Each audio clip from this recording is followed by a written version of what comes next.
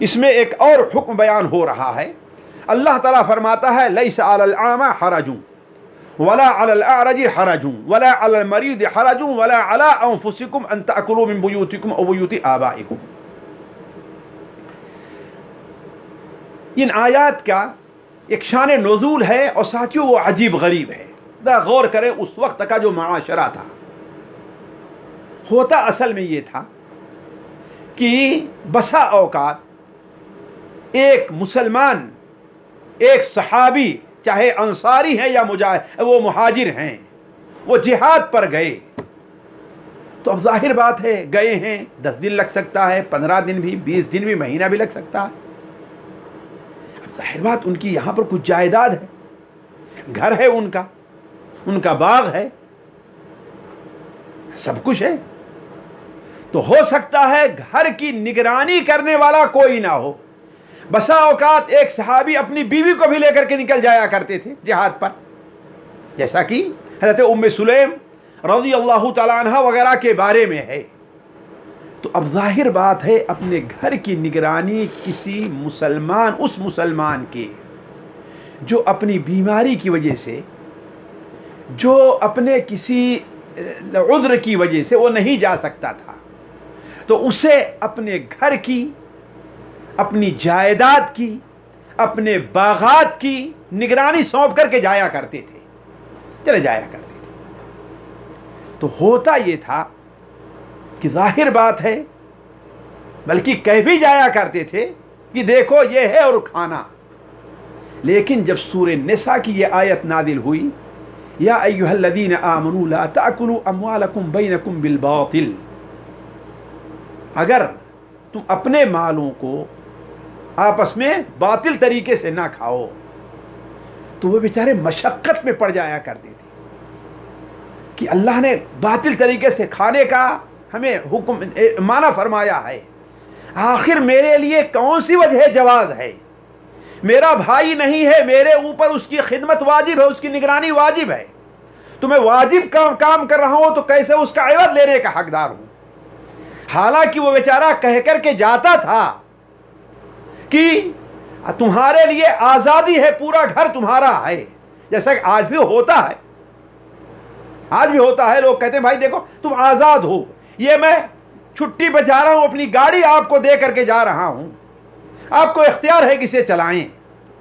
لیکن جو متقی اور ورع ہوتا ہے وہ تھوڑا سا احتیاط سے کام لیا کرتا ہے کہ کہہ تو گئے ہیں، وہ ان کا اخلاق ہے، لیکن ہمارا بھی کچھ اخلاق ہے کہ ہم اس کی حفاظت کریں. تو وہ لوگ کہہ کر کے جایا بھی کرتے تھے، پھر بھی وہ لوگ کھانے میں وہاں سے لینے میں احتیاط سے کام لیتے تھے. اور اگر بسا اوقات غریب ہوئے تو مشقت میں پڑ جایا کرتی تھی کہ اپنے کی بھی نگرانی کرنا ہے، ان کے بھی بسا اوقات کھانے کے ان کے لالے پڑ جایا کرتی تھی. یہ پریشانی ہوا کرتی تھی. اسی طریقے سے ان دنوں میں بعض ایسے بھی واقعات پیش آئے کہ جو بیچارے اللہ تعالیٰ انہیں نابینا کر دیا ہے، اللہ تعالیٰ نے انہیں کسی جنگ میں یا کسی وجہ سے انہیں لنگڑا کر دیا ہے، یا وہ بیمار ہیں، وہ جہاد پر نہیں جا سکتے، محنت اور مشقت اور مزدوری نہیں کر سکتے ہیں. تو انہیں یہ ہوتا تھا کہ آخر اب ہم کما نہیں پا رہے ہیں تو ہم اپنے بھائی، پہلے تو ہمیں دے دیا کر لے لیتے تھے، لیکن اب چونکہ شریعت ہمیں عفت اور پاکبازی کا حکم دیتی ہے اور اپنے ہاتھ سے کمانے کا دیتی ہے، تو اب ایسے لوگوں سے کچھ لینے میں وہ عار محسوس کرتے تھے. دوست ہی کیوں نہ ہو، رشتہ دار ہی کیوں نہ ہو، ایسے کچھ حادثات پیش آئے. اور ایسی روایات صحیح سند کے ساتھ مائی عائشہ رضی اللہ تعالیٰ عنہ، عبد العباس، ان لوگوں سے مروی ہیں جو تفسیر طبری وغیرہ کے اندر یہ چیز یہ روایات پائی جا رہی ہیں. ایسے موقع پر اللہ تبارک و تعالیٰ نے یہ آیات نازل فرمائی. ساتھیوں، میں سوچ رہا تھا کہ اولاً تو دیکھیے کہ یہ لوگ جن کے دل میں یہ جذبہ تھا، ان کا ایمان سبحان اللہ کتنا صاف ستھرا اور پختہ تھا. وہ ایک چیز. دوسری چیز، اللہ تبارک و تعالیٰ کو بھی کہ ان کے جذبات کی کتنی قدر تھی کہ اللہ تعالیٰ نے دیکھا کہ ان کی یہ کیفیت ہے تو اللہ تبارک و تعالیٰ قرآن مجید میں آیت نازل کر کے، یہ نہیں کہ اپنے نبی سے بتا دیا ہو، نبی کی زبان نہیں، اللہ تعالیٰ قرآن مجید میں آیات نازل کر کے ان کی قدر کرتے ہوئے تو تمہارے بارے میں ہم قرآن میں آیات نازل کر رہے ہیں کہ اللہ تعالیٰ کو ان کی قدر. ظاہر بات ہے صحابہ اکرام کا جو پاک گروہ تھا وہ اس لائق تھا کہ اس کی اتنی قدر کی جائے، تو اس موقع پر یہ آیت نازل ہوتی ہے. اب اس آیت کا ترجمہ اور اس کا مفہوم سنیے. اللہ تعالیٰ ارشاد فرماتا ہے کہ لیس علی الاعمى حرج، نہیں ہے اعمى اندھے پر حرج، نہیں ہے اندھے پر کوئی حرج. اعمى جانتے ہیں کس کو کہتے ہیں؟ جو دونوں آنکھوں سے کیا ہوتا ہے؟ نابینا ہوا کرتا ہے. اس کے خلاف اعور جو ہوا کرتا ہے وہ کانا، جسے ہماری زبان میں کہتے ہیں کہ ایک آنکھ اس کی بگڑی رہتی، خراب رہتی، گئی رہتی ہے. تو یہاں مراد کون ہے؟ اعمى. لیس علی الاعمى حرج، حرج کے معنی کوئی حرج نہیں ہے، کوئی گناہ نہیں ہے. تو اعمى پر کوئی حرج نہیں ہے. ولا علی الاعرج حرج، اور نہ ہی لنگڑے پر کوئی گناہ ہے. ولا علی الاعرج حرج، اور نہ ہی لنگڑے پر کوئی گناہ ہے. ولا علی المریض حرج، اور نہ ہی مریض پر کوئی گناہ ہے. گویا ان تینوں جو معذور ہو سکتے ہیں اور بھی اس قسم کے، ان کے لیے یہ اجازت دی جا رہی ہے. تو لیس علی الاعمى حرج، نہیں ہے نابینا پر کوئی حرج، نہیں ہے لنگڑے پر کوئی حرج، نہیں ہے بیمار پر کوئی حرج. ولا علی انفسکم، اور نہ ہی تمہارے اوپر کوئی حرج ہے. خود تمہارے اوپر اگرچہ تم نابینا نہیں ہو، لنگڑے نہیں ہو، بیمار نہیں ہو، تمہارے اوپر بھی کوئی حرج نہیں ہے. کس بارے میں؟ ان تأکلوا من بیوتکم، یہ کہ تم کھاؤ اپنے گھروں سے، اپنے گھروں سے، اپنا جو گھر ہے وہاں سے کھاؤ. او بیوت آبائکم، یا اپنے باپوں کے گھروں سے. باپوں میں کون ہیں؟ والد ہے، دادا ہے، پردادا، اوپر تک چلے جائیے. اور نہ اپنے باپوں کے گھروں سے. او بیوت امہاتکم، یا اپنی ماؤں کی گھروں سے. اور ماؤں سے مراد نانی بھی ہوگی اور اس سے اوپر بھی چلے جائیں گے. ماؤں کی گھروں سے. او بیوت اخوانکم، یا اپنے بھائیوں کے گھروں سے. سگا بھائی ہے، ماں-زاد بھائی ہے، باپ-زاد بھائی ہے، کوئی بھائی بھی ہے، لیکن چچا-زاد بھائی نہیں آ رہا ہے اس میں، اس لیے اس کو بھائی نہیں کہتے. یہ ہماری اپنی اصطلاح ہے، بھائی کو حق کی شرعی اصطلاح میں وہ بھائی نہیں ہے. تو تمہارے اوپر کوئی گناہ نہیں ہے کہ تم کھاؤ اپنے گھروں سے، اپنے باپوں کے گھروں سے، اپنی ماؤں کے گھروں سے، اپنے بھائیوں کے گھروں سے. او بیوت اخواتکم، یا اپنی بہنوں کے گھروں سے. لیکن یہ بات واضح رہے کہ اللہ تعالیٰ فرما رہا اپنی ماؤں کے گھروں سے. گویا گھر ان کا ہو، اپنا ملکیت ان کی ہے، جو کچھ وہاں پر ہے ان کی اپنی ملکیت ہے. اور اگر وہ کسی دوسرے کے عقد میں ہیں، دوسرے کے گھر میں رہ رہی ہیں، شوہر ان کا کوئی ہے، اجازت نہیں دیتا ہے، تو کیوں؟ اس لیے کہ ان کا گھر نہیں ہے. ایسے ہی بہن کے بارے میں بھی لے لو کہ آپ کی بہن، بہن کا گھر ہے، بہن کی ملکیت ہے. کھانے پینے کی چیزیں جو ہے وہ اس کی اپنی ہیں. لیکن اگر وہ شوہر والی ہے، شوہر کے ساتھ اس کے گھر میں رہ رہی ہے، تو ایسی صورت میں شوہر کی اجازت ضروری ہے، جیسا کہ یہ تفصیل فوائد کے اندر میں رکھوں گا آپ کے سامنے. لیکن یہاں پر ایک بات اور بتا دوں. اللہ تعالیٰ نے فرمایا کہ اپنے گھروں سے کھاؤ، اپنے باپوں کے گھروں سے کھاؤ، اپنی ماؤں کے گھروں سے، اپنی بہنوں کے، بیٹوں کا ذکر ہی نہیں کیا، بیٹوں اور بیٹیوں کا. جبکہ بھائیوں کے مقابلے بیٹے اور بیٹیاں کیا ہیں؟ زیادہ قریب ہیں.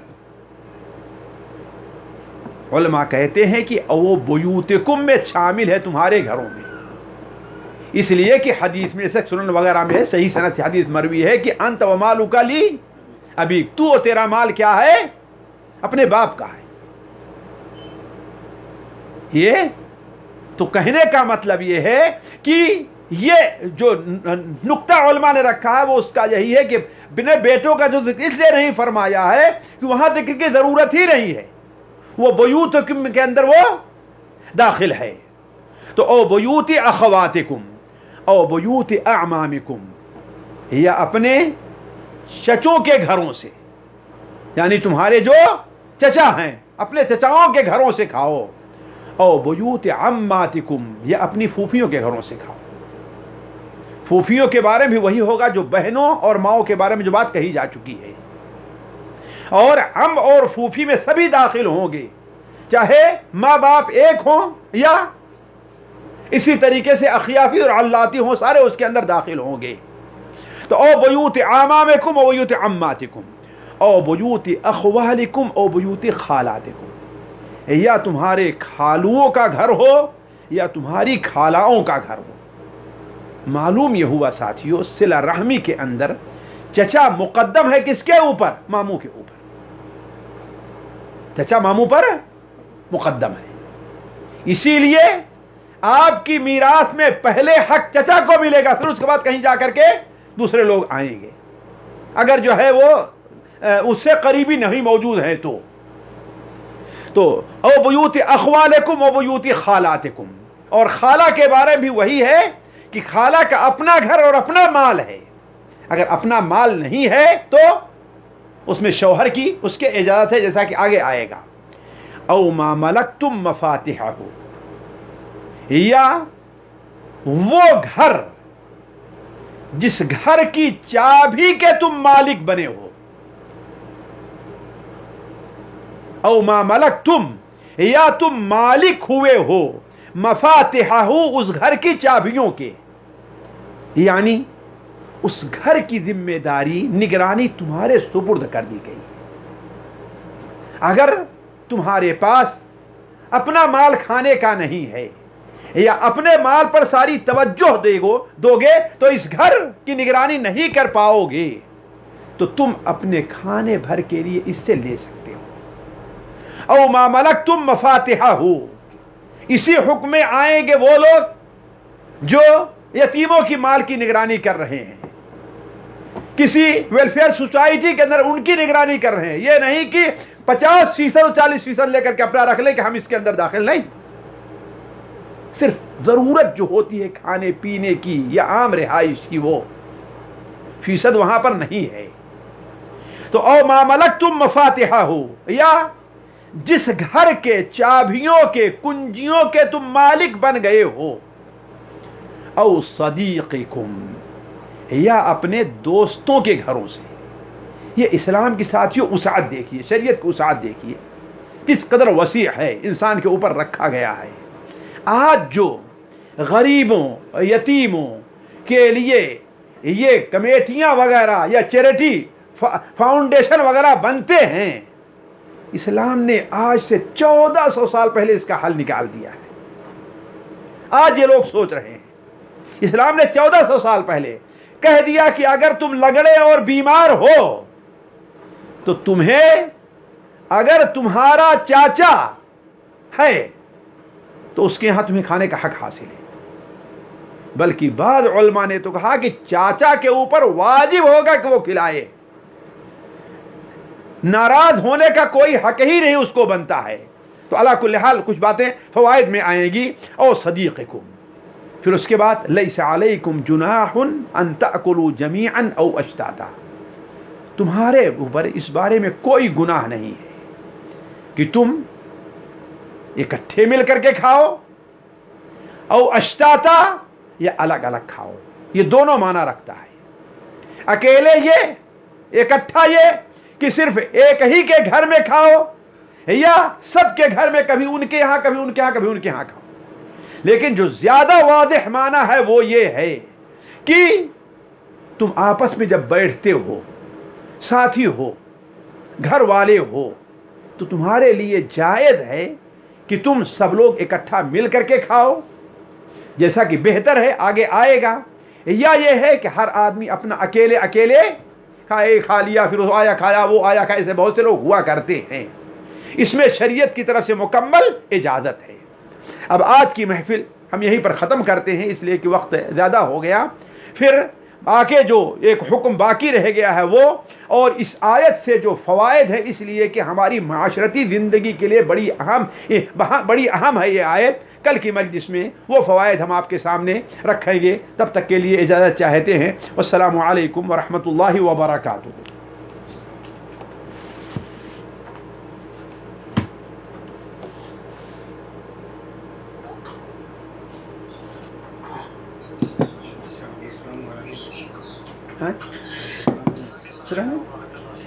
ان کے نائب ہیں۔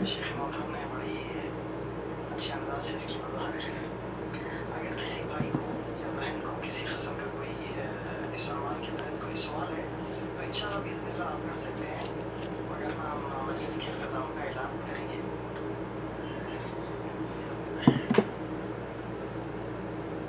آپ اپنا ریز ہینڈ کریں اگر کسی قسم کا کوئی سوال شیخ محترم سے پوچھنا ہو تو انشاءاللہ میں ان کا مائک آن کر دوں گا۔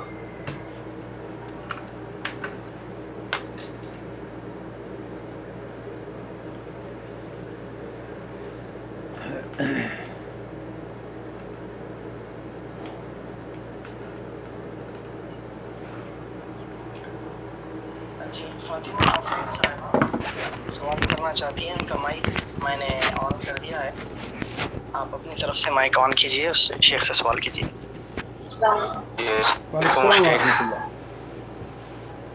یہ ہم لوگ یہ پوچھنا چاہ رہے تھے کہ نانی کے گھر بچوں کا کیا حق ہوتا ہے؟ جی نانی کے گھر میں بچوں کا حق ہوتا ہے؟ بھائی دیکھیے، حق کی دو صورت ہے۔ ایک حق تو یہ ہے کہ اگر انسان محتاج ہے، حاجت مند ہے، تو نانی کے یہاں رہ کر کے وہ اپنا کھا سکتا ہے، کوئی حرجہ نہیں ہے۔ لیکن یہ آئے وراثت تو ظاہر بات ہے، یہ وراثت کا معاملہ آئے گا کہ کچھ شروط پائے جائیں گے۔ اگر بیٹے نہیں ہیں، بیٹی بھی نہیں رہ گئی ہے، تب کہیں جو ہے وہ ادھر حق منتقل ہوگا تو اس کے لیے شرائط ہیں جی۔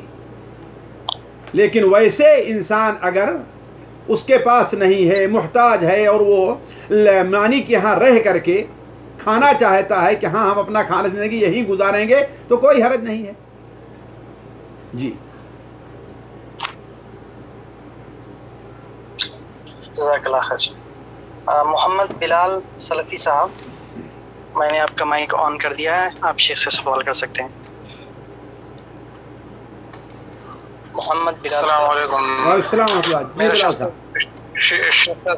شیخ سے میری یہ سوال ہے کہ اس نے کہا کہ قرآن کی آیت اشتاتن اکیلے کھانا کھایا جا سکتا ہے نا؟ جی جی تو اس میں مطلب گناہ نہیں ہے، لیکن بعض لوگ کہتے ہیں اکیلے نہیں کھانا چاہیے، اس میں برکت پھر نہیں ہوتی۔ بھائی دیکھیے، دین میں ہے۔ دیکھیے جہاں تک برکت کا معاملہ ہے، وہ ہم نے کہا کہ میں اگلی مجلس کے اندر رکھوں گا۔ اکیلے کھانے کے مقابلے میں ساتھ میں کھانا زیادہ باعث برکت ہے، اللہ تعالیٰ کے نزدیک زیادہ محبوب ہے۔ لیکن جہاں تک جواز کا تعلق ہے، جائز دونوں ہیں، جائز دونوں ہیں، چاہے انسان اکیلے اکیلے کھائے یا ایک ساتھ مل کر کے ایک ہی پلیٹ میں اپنا کھائیں، کوئی حرج اس کے اندر نہیں ہے جی۔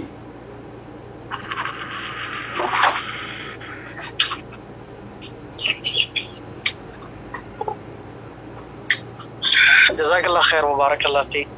شیخ محترم کوئی سوال نہیں ہے تو ہم مجلس کے برخاستگی کا اعلان کرتے ہیں۔ اللہ تبارک و تعالی ہمارا